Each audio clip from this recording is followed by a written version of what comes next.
जय हिंद एवरीवन। मैं आज फिर से Bihar civil code clerk mains exam का सेट प्रैक्टिस लेके आया हूँ। ये सेट नंबर 11 है। इससे पहले अब तक मैंने सेट 10 तक करवा दिया है। अभी तक सेट जो था 2-3 दिन से डिस्टर्ब था, डेली अपलोड नहीं हो पाया, उसके लिए सॉरी। आज से ये डेली अपलोड होगा और ऐसा भी हो सकता है कि मैं एक दिन में 2-2 करवा दूँ, ठीक है। तो चलिए स्टार्ट करते हैं इस सेट को। सेक्शन ए जो कि ऑब्जेक्टिव है 35 नंबर का, 35 क्वेश्चन मिलेंगे इसमें। चलिए पहला क्वेश्चन देखिए क्या है। इंटरनेट पर एक होस्ट से दूसरे होस्ट को फाइल स्थानांतरित करने के लिए किस प्रोटोकॉल का उपयोग किया जाता है? तो इस प्रोटोकॉल का नाम हो जाएगा FTP, फाइल ट्रांसफर प्रोटोकॉल।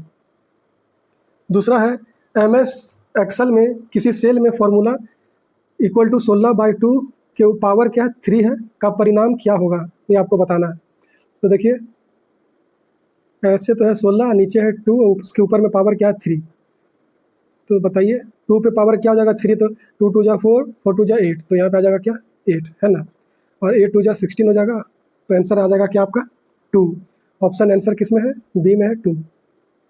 आगे देखिए MS वर्ड डॉक्यूमेंट में क्लिपबोर्ड कंटेंट को पेस्ट करने के लिए निम्नलिखित में से किस शॉर्टकट की का प्रयोग किया जाता है? तो पेस्ट करने के लिए जो शॉर्टकट की होता है वो क्या होता है, Ctrl+V। Ctrl+V ऑप्शन हो जाएगा क्या ए सही। चलिए 4 नंबर देखिए। इंटरनेट में प्रत्येक कंप्यूटर की पहचान करने के लिए निम्नलिखित में से किसका उपयोग किया जाता है? तो इसका उपयोग किसका उपयोग कीजिएगा, IP एड्रेस का। क्या हो जाएगा IP एड्रेस, ऑप्शन नंबर ए। 5 नंबर देखिए। MS एक्सेल में निम्नलिखित में से किस फीचर का उपयोग उसी रो या कॉलम में बगल के सेल के कंटेंट को तुरंत कॉपी और पेस्ट करने के लिए किया जाता है? तो इसका आंसर होगा fill handle, option number B. MS excel में उसी रो या कॉलम में बगल के सेल के कंटेंट को तुरंत कॉपी और पेस्ट करने के लिए फिल हैंडल का उपयोग किया जाता है। 6 देखिए बाइनरी संख्या नहीं है। तो बाइनरी संख्या कौन नहीं होगा, बाइनरी संख्या होगा कौन, जो 0 और 1 हो। देखिए ये हो गया, ये हो गया, ये हो गया, ये 2 है यहाँ पे, यही गलत हो गया, यही नहीं है, ऑप्शन हो जाएगा सी। DASD का फुल फॉर्म क्या होता है? DASD का फुल फॉर्म क्या होता है? तो इसका फुल फॉर्म होता है direct access storage device. Direct access storage device, option हो जाएगा क्या सी। चलिए 8 देखिए। दुनिया के पहले इलेक्ट्रॉनिक डिजिटल कंप्यूटर का नाम क्या है? तो ये हो जाएगा ENIAC। ENIAC ऑप्शन हो जाएगा क्या, ऑप्शन ए, ठीक है। ENIAC इसका फुल फॉर्म भी होता है। फुल फॉर्म इसका क्या होगा, तो इसका फुल फॉर्म होगा electronic numerical integrator and computer, ठीक है। 9 नंबर देखिए। लिखा है कि जल का रासायनिक समीकरण H2O है। H2O लिखने के लिए MS वर्ड में इनमें से किस विशेषता का उपयोग किया जा सकता है? तो देखिए H के नीचे 2 है, ठीक है। 2 कैसे आप लिखिएगा ये बताइए। देखिए अगर ऊपर 2 रहता तो इसको कहते हैं सुपर स्क्रिप्ट, ऊपर रहता तब, लेकिन ये H के नीचे है 2, इसको कहेंगे क्या, सब स्क्रिप्ट। क्या कहेंगे, सब स्क्रिप्ट। तो इसलिए इस फॉर्मूला को लिखने के लिए आपको क्या चीज़ का यूज़ करना पड़ेगा, सब स्क्रिप्ट, ऑप्शन हो जाएगा सी। 10 देखिए। निम्न में से कौन सी CPU का भाग है? CPU का भाग है ये पूछ रहा है, तो ये हो जाएगा ALU, यही है CPU का भाग ALU, ठीक है। आगे देखिए प्रिंट करने के लिए कौन सा मेनू सेलेक्ट किया जाता है? तो प्रिंट करने के लिए फाइल मेनू सेलेक्ट किया जाता है, ऑप्शन हो जाएगा ए, ठीक है। आगे देखते हैं 12 नंबर।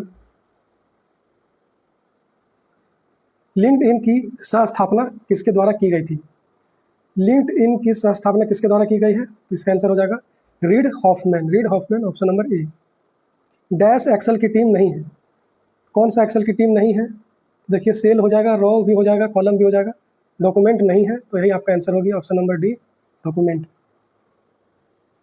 सूचना शेयर, इंग्लिश में इंफॉर्मेशन शेयर करने के लिए एक दूसरे से कनेक्टेड या अधिक कंप्यूटर से निम्नलिखित में से बनाया जाता है। तो क्या बनाया जाएगा, नेटवर्क बनाया जाएगा, ऑप्शन नंबर ए। सूचना शेयर करने के लिए एक दूसरे से कनेक्टेड या अधिक कंप्यूटर से नेटवर्क बनाया जाता है, ठीक है। 15 देखिए। डैश एक आउटपुट डिवाइस है। कीबोर्ड नहीं है, स्कैनर नहीं है, जॉयस्टिक नहीं है, मॉनिटर आउटपुट डिवाइस है, ऑप्शन हो जाएगा डी। अब देखिए 16 से 35 तक मैथ रीजनिंग है, ये आप लोग घर से बनाइएगा।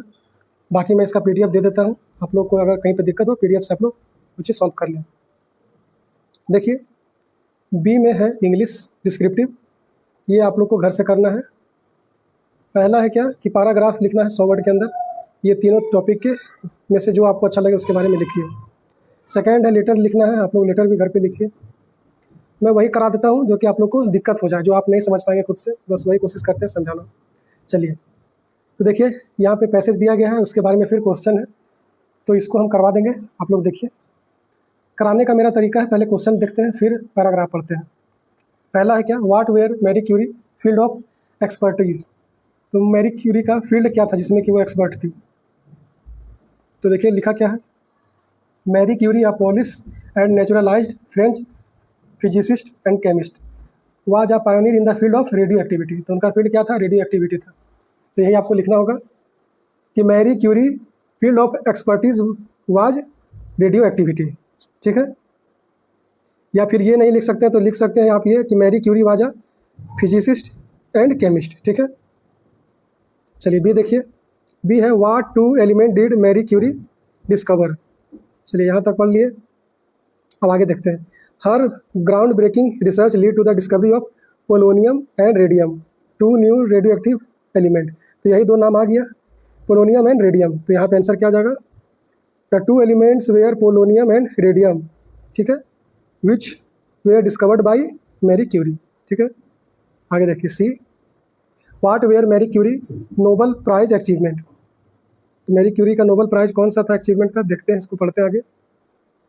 सी was the first women to win a Nobel prize, the first person and only women to win the Nobel prize twice, and the only person to win Nobel prize in two different scientific field, physics and chemistry. तो आपको यही पूरा लिखना पड़ेगा, ठीक है।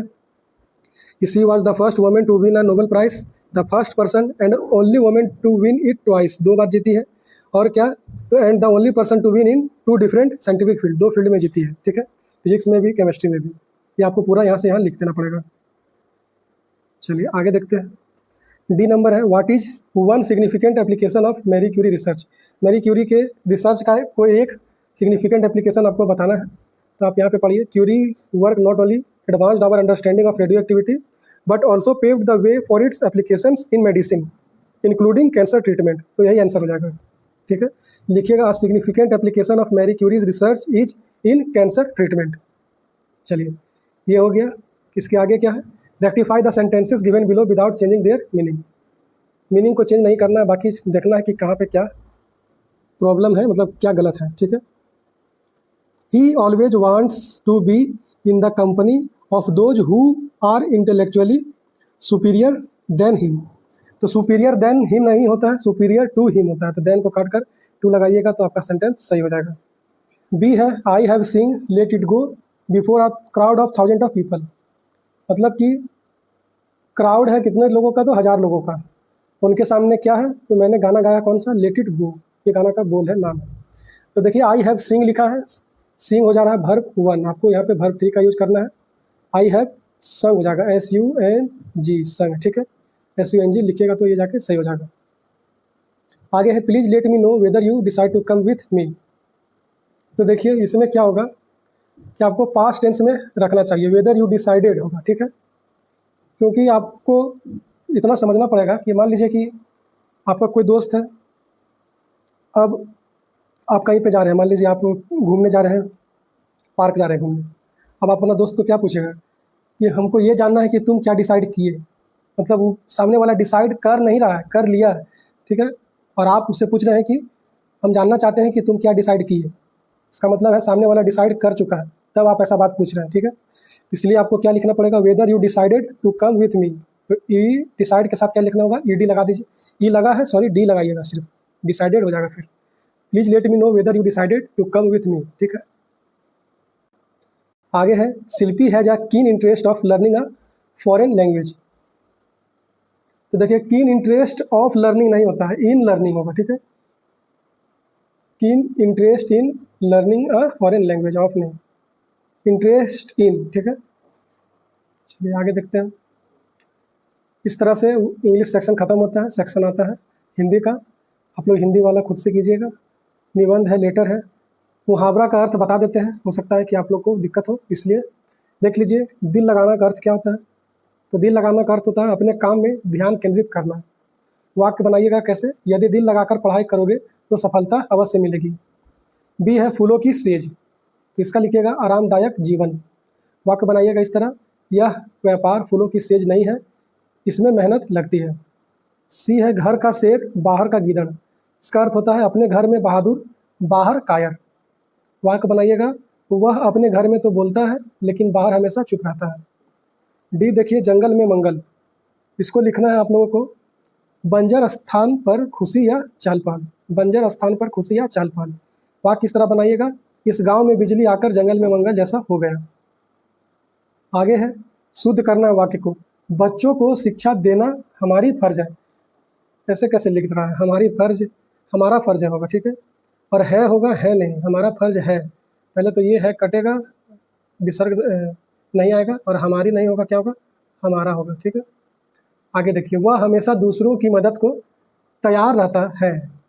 तो ये है कटेगा, पहले तो ये आएगा है, और तैयार का जो स्पेलिंग है ये भी बड़ा दुखदायक स्पेलिंग है, इसको आप लोग को तैयार ऐसे लिखना है, तैयार, ठीक है। चलिए, बाकी दूसरों हमेशा ये सब सही है। आगे है हमें समय का सही उपयोग करना चाहिए। हमें समय का सही उपयोग ना लिखकर आपको क्या लिखना चाहिए जो ठीक लगेगा, सदुपयोग करना चाहिए, ठीक है। डी है खेतों में हरियाली लहलहा रहा थी। लहलहा रहा थी वाह रे वाक्य, यहाँ पे क्या लगेगा, लहलहा रही थी, ठीक है, फिर सही हो जाएगा। ई नंबर है पर्वत पर बर्फ गिरना बहुत सुंदर दृश्य है नहीं है, पर्वत पर बर्फ गिरना बहुत सुंदर दृश्य। दृश्य का भी स्पेलिंग सही नहीं है, दृश्य ऐसे होगा, ठीक है, दृश्य। चलिए, इस तरह से हिंदी सेक्शन पूरा होता है। अब हम लोग आते हैं अब सेक्शन डी पे, जिसमें जीके का 15 वन लाइनर मतलब शॉर्ट आंसर होगा। जालियांवाला बाग हत्याकांड के समय वायसराय कौन था?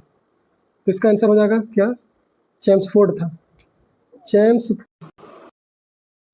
ठीक है, यही था। बाकी हिंदी में तो आप लोग खुद से लिख लेंगे। बाकी देखिए आगे, संविधान में भारत को धर्मनिरपेक्ष कहा गया है, यह किस अनुच्छेद में है? तो इसका अनुच्छेद हो जाएगा अनुच्छेद 25, ठीक है। आर्टिकल 25 में कहा गया कि भारत को धर्मनिरपेक्ष कहा गया है, अनुच्छेद 25 में। सी है भारत का सबसे ऊंचा जलप्रपात कौन सा है? तो ये हो जाएगा कुंचिकल, क्या हो जाएगा, कुंचिकल जलप्रपात, ठीक है, यही है भारत का सबसे ऊंचा जलप्रपात। कोई दिक्कत? चलिए आगे देखते हैं। जय जवान जय किसान का नारा किसने दिया? तो ये तो बहुत ईजी है, लाल बहादुर शास्त्री, लाल बहादुर शास्त्री जी ने दिया था, ठीक है। चलिए, जय जवान जय किसान का नारा लाल बहादुर शास्त्री। ई है भारत की पहली महिला राष्ट्रपति कौन थी? तो कौन थी? प्रतिभा पाटिल, प्रतिभा पाटिल, ठीक है, भारत की पहली महिला राष्ट्रपति प्रतिभा पाटिल, ठीक है। आगे है भारतीय संविधान के किस अनुच्छेद में शिक्षा का अधिकार दिया गया है? तो ये हो जाएगा अनुच्छेद 21 का ए, या हिंदी में लिखिएगा 21 का क। किस अनुच्छेद में शिक्षा का अधिकार दिया गया है? 21 का ए या 21 का क। कौन सा ग्रह लाल ग्रह के नाम से जाना जाता है? तो ये जाना जाता है मंगल ग्रह, इंग्लिश में बोलते हैं मार्स, हिंदी में मंगल। एच देखिए, दादा साहेब फाल्के पुरस्कार किस क्षेत्र में दिया जाता है? तो ये जो क्षेत्र है ये सिनेमा क्षेत्र है, सिनेमा। दादा साहेब फाल्के पुरस्कार किस क्षेत्र में दिया जाता है? सिनेमा। भारत का पहला ग्लास ब्रिज कहाँ बनाया गया था? तो ये बनाया गया था कन्याकुमारी, तमिलनाडु में। कहाँ बनाया गया था? कन्याकुमारी। भारत का पहला ग्लास ब्रिज कहाँ बनाया गया था? कन्याकुमारी में, ठीक है। आगे है साहित्य में नोबेल पुरस्कार 2024 किसे दिया गया है? तो ये दिया गया है हांगकांग को। क्या आंसर हो जाएगा? हांगकांग, ठीक है। हांगकांग को क्या दिया गया है? साहित्य में नोबेल पुरस्कार 2024। के देखिए, भारत के राष्ट्रीय खेल कौन सा है? तो बुक में ऐसा दिया गया है कि कोई आधिकारिक राष्ट्रीय खेल नहीं है, ठीक है। चलिए, एल देखिए, हिमालय पर्वत की सबसे ऊंची चोटी भारत में कौन सी है? तो ये हो जाएगा कंचनजंगा, ठीक है, कंचनजंगा। देखिए आपसे क्या पूछा है, हिमालय की सबसे ऊंची चोटी भारत में पूछा है, इसलिए आपको कंचनजंगा लिखना है। केटू लिखिएगा तो केटू जो है वो अभी फिलहाल पीओके में पड़ता है केटू, इसलिए वो नहीं होगा। भारत में अगर पूछ दे तो आपको कंचनजंगा ही लिखना होगा। एम देखिए, एम है भारत में प्रथम आम चुनाव कब हुआ था? तो भारत में प्रथम आम चुनाव 1952 में हुआ था, ठीक है। भारत में प्रथम आम चुनाव कब हुआ था? 1951 में। आगे है सबसे तेज ध्वनि किस माध्यम में गमन करती है? तो ठोस माध्यम हो जाएगा। कौन सा माध्यम? ठोस माध्यम। ठोस में भी सबसे ज़्यादा स्टील में होता है। चलिए, मुद्रास्फीति को नियंत्रित करने के लिए कौन सा उपाय उपयोगी है? तो मौद्रिक नीति। कौन सा नीति? मौद्रिक नीति हो जाएगा आंसर। ये आप लिख सकते हैं खुद से या नहीं, मौद्रिक नीति। ठीक है, तो इस तरह से सेट नंबर 11 कंप्लीट होता है। और अब से मैं डेली रेगुलर वीडियो डालूंगा। अगर आप लोग नाराज़ हैं तो आपसे सॉरी, सपोर्ट कीजिएगा बस। ठीक है, आपका सपोर्ट का मुझे बहुत ज़रूरत है। ठीक है, तो फिर मिलते हैं इसके अगले वाले सेट पे। तब तक के लिए जय हिंद।